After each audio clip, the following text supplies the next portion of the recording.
एक घटना हृदयाचा थरकाप उडवणारी, एक घटना मन सुन्न करणारी, एक घटना संपूर्ण स्त्रीवर्गाचा अपमान करणारी आणि एक घटना जी आता मनाप्रमाणे जगावं की फक्त भीत भीत आयुष्य व्यतीत करावं असा सवाल प्रत्येक स्त्रीच्या मनामध्ये निर्माण करणारी.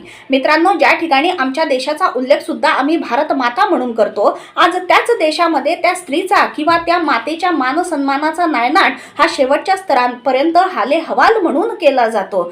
जातीयतेच्या विळख्यामध्ये स्वतःचं वर्चस्व निर्माण करण्यासाठी जुलमी पुरुष वर्गाकडून कुठलंही कारण नसताना स्त्री ही तुडवली जाते आणि समाज भयभीत होतो आणि कुठे जाळपोळ तर कुठे हिंसाचार अशा मानवतेला काळीमा फासणाऱ्या घटनांचा एक एक करून उद्रेक निर्माण होतो आणि या सर्व कारणांमुळे व्यासपीठाला विषय मिळतो. नमस्कार ज्ञाते वक्ते आणि श्रोते हो. पेठ वडगावच्या लोकप्रिय माजी नगर अध्यक्षा माननीय सौ विद्याताई गुलाबरावजी पोळ अर्थात ताई साहेब यांच्या वाढदिवसाच्या निमित्ताने बंडखोर मीडिया ग्रुप आयोजित राज्यस्तरीय ऑनलाईन वक्तृत्व स्पर्धेत मी मिसेस रुपाली पवन वडनेरे राहणार जळगाव खानदेश महाराष्ट्र आज आपल्या समोर मणिपूरची घटना आणि संविधानाची पायमल्ली या विषयावर आपले विचार व्यक्त करते आहे. माणसातील माणूस कसा जातीयतेत अडकला, जाती विळखा अजूनही कसा का नाही निमाला, माणूस माणसासाठी संवेदना शून्य का झाला, अन्याय अत्याचार त्याला अजूनही कसा का दिसेना. मित्रांनो, या 4 ओळींमध्ये विशद केल्याप्रमाणे जातीयतेच्या विळख्यामध्ये पेटलेल्या खूप मोठ्या दंगली सोबतच राज्यामध्ये निर्माण झालेला हिंसाचार या दोघी गोष्टींना कंटाळून हजारोपेक्षा जास्त नागरिकांनी आपलं केलेलं स्थलांतर आणि 150 पेक्षा जास्त नागरिकांना आपला गमावावा लागलेला जीव हे संपूर्ण 4 ते 5 महिन्यांपासूनचं दृश्य आहे चीनच्या सीमेवर अतिशय सेन्सिटिव्ह स्टेट असलेल्या मणिपूर राज्याचं. आणि या वादाचं मूळ कारण आहे या मणिपूर राज्यातील मैतेई आणि कुकी समाज. यामध्ये फार मोठी ठिणगी पडली ती म्हणजे कुकी समाजातील 3 महिलांना निर्वस्त्र करून त्यांची रस्त्यावर परेड करण्यात आली आणि त्याचा व्हिडिओ व्हायरल झाला. यात आश्चर्याची बाब अशी की पंतप्रधानांना सुद्धा हा व्हिडिओ व्हायरल झाल्यानंतर या परिस्थितीची जाणीव झाली.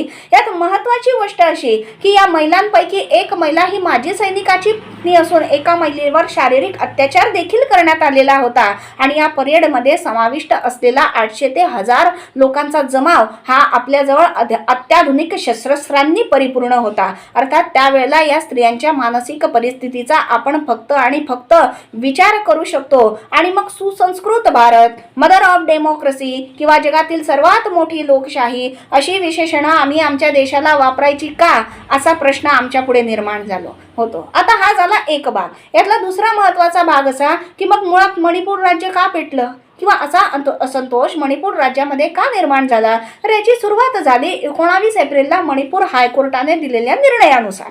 या निर्णयानुसार मैतेई समाजाला अनुसूचित जातीमध्ये समाविष्ट करण्यात यावे अशी याचिका सादर करण्यात आली किंवा असा निर्णय देण्यात आला ज्याला की कुकी आणि नागा समाजातील लोकांनी विरोध केला. याचं कारण काय, तर नोकरी आणि शिक्षण व्यवस्थेमध्ये नागा आणि कुकी समाजाला जे काही आरक्षण देण्यात आलेलं होतं यामध्ये मैतेई समाजाचा वाटा पडू नये अशी भूमिका या दोघी समाजाची होती. आणि एकूणच आपण 90% डोंगराळ किंवा टेकड्यांचा भाग असणाऱ्या मणिपूर राज्याचा जर अभ्यास केला तर मैतेई, कुकी आणि नागा अशा 3 प्रमुख जमाती या राज्यात आम्हाला दिसून येतात की यांच्या एकूण लोकसंख्येच्या 60% लोकसंख्या ही मैतेई समाजाची असून 60 पैकी 40 आमदार हे देखील मैतेई समाजाचे मणिपूर या राज्यामध्ये आहे. आणि म्हणूनच अनुसूचित जातीमध्ये मैतेई समाजाने प्रवेश केल्यानंतर ज्या काही सुविधा नागा आणि कुकी समाजातील लोकांना मिळणार होता या कमी होईल, याच्यावर काही गदा येईल, म्हणून त्यांनी आपला असंतोष हा नानाविध पद्धतींनी मणिपूर राज्यामध्ये उफाळून आणला, त्यांनी तो व्यक्त केला.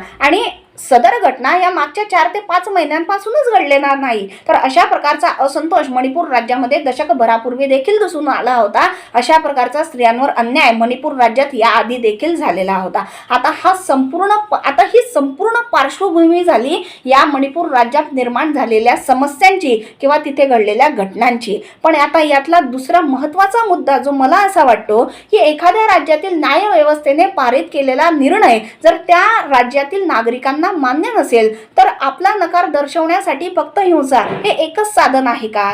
सरकारी आणि खाजगी मालमत्ता जी काही मालमत्ता आहे याची नासधूस करून, समाज पातळी किंवा समाज मन सुन्न करून, स्वतःच्या घरामध्ये देखील आया बहिणी असताना देखील दुसऱ्याच्या आया बहिणींची अब्रू चराट्यावर लावून आम्ही आमचा विरोध दर्शवू शकतो का? ही विचार करण्याची गरज आहे. कारण मुळात 4 दिवसांपूर्वी महात्मा गांधींच्या जयंतीचा औचित्य साधून संपूर्ण देशामध्ये अहिंसेचा संदेश देण्यासाठी जो काही आमच्या देशात कार्यक्रम विविध ठिकाणी घेतल्या गेल्या, आज त्याच पार्श्वभूमीवर त्या भारत देशामध्ये मणिपूर राज्यामध्ये घडलेली प्रत्येक एकूण एक घटना ही खऱ्या अर्थाने लांछनास्पद आहे, निंदनीय आहे आणि त्यामुळे संविधानाची खूप मोठ्या प्रमाणामध्ये पायमल्ली होते आहे. मणिपूर राज्यामध्ये घडलेली प्रत्येक घटना ही आमच्या संविधानाच्या तत्वांची कशी तुडवणूक करते आहे याचा दाखला देते. यामुळे समता, बंधुता, समानता किंवा सर्व धर्म समभाव ही तत्व तर नष्टच होतात, पण एवढंच नव्हे तर संविधानाच्या पायाला देखील यामुळे खूप मोठ्या प्रमाणात धक्का निर्माण होतो. जी काही अहिंसा,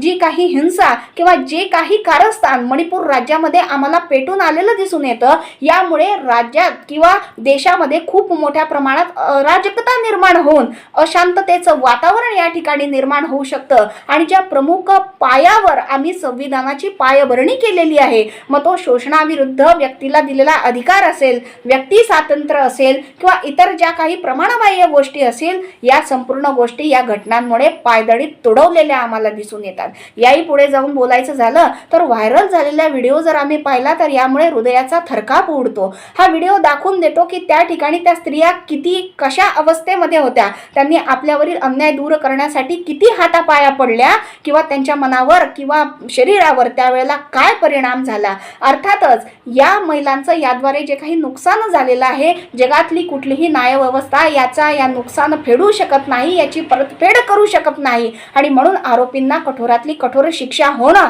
हीच आपण यांच्या बाबतीत असणारं ऋण व्यक्त करण्याची गोष्ट आहे. आणि जर ही खऱ्या अर्थाने झाली तरच प्रत्येक स्त्रीचा भारतीय न्यायव्यवस्थेवरचा विश्वास हा कायम राहील आणि संविधानामध्ये देण्यात आलेली तत्व ही फक्त कागदोपत्री नाही तर प्रत्यक्षामध्ये उतरवणारी सुद्धा आहे असा विश्वास खऱ्या अर्थाने जनमानसामध्ये, भारत देशामध्ये किंवा स्त्रियांमध्ये निर्माण होईल. कारण इतिहास साक्ष आहे, ज्या वेळेला देशामध्ये असंतोषाचं वातावरण निर्माण झालेलं आहे त्या प्रत्येक वेळेला फक्त आणि फक्त स्त्रीलाच टार्गेट करण्यात आलेलं आहे. आणि म्हणूनच या घडलेल्या बाबी किंवा या गोष्टी फार लांछनास्पद आहे. आणि म्हणून मग चंद्रापर्यंत पोहोचलेलो आम्ही आजही स्त्रियांच्या बाबतीमध्ये मेंदूला गंज लागलेल्या विचारसरणीचे कसे काय आहोत असा प्रश्न निर्माण होतो. आणि म्हणूनच खऱ्या अर्थाने ही परिस्थिती बदलायची असेल तर यातला प्रमुख गोष्ट आम्ही करायला हवी ती म्हणजे कुठलीही परिस्थिती किंवा कुठलाही निर्णय समोर आल्यानंतर आपल्या देशातल्या कुठल्याही नागरिकाने कायदा हा स्वतःच्या हातात घेऊ नये. जर प्रमाणबाह्यतेचा किंवा शांततेच्या मार्गाचा अवलंब केला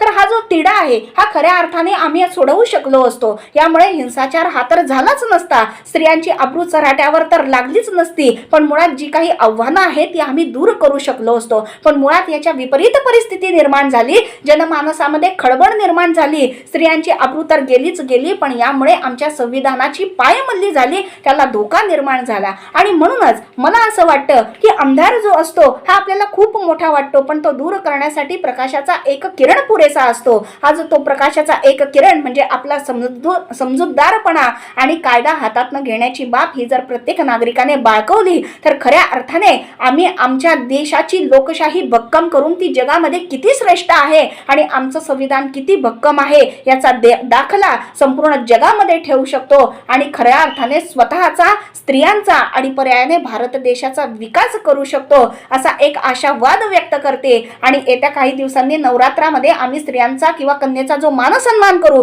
तो फक्त त्या ठिकाणी मर्यादित न ठेवता कायम ज्या वेळेला स्त्रीवर अन्याय अत्याचार निर्माण होईल त्यावेळेला तिच्या पाठीशी भक्कमपणे उभे राहू असा आशावाद व्यक्त करते. आयोजकांनी मला बोलायला संधी दिली याबद्दल त्यांचे खूप खूप आभार. एवढं बोलून मी 2 शब्द थांबवते.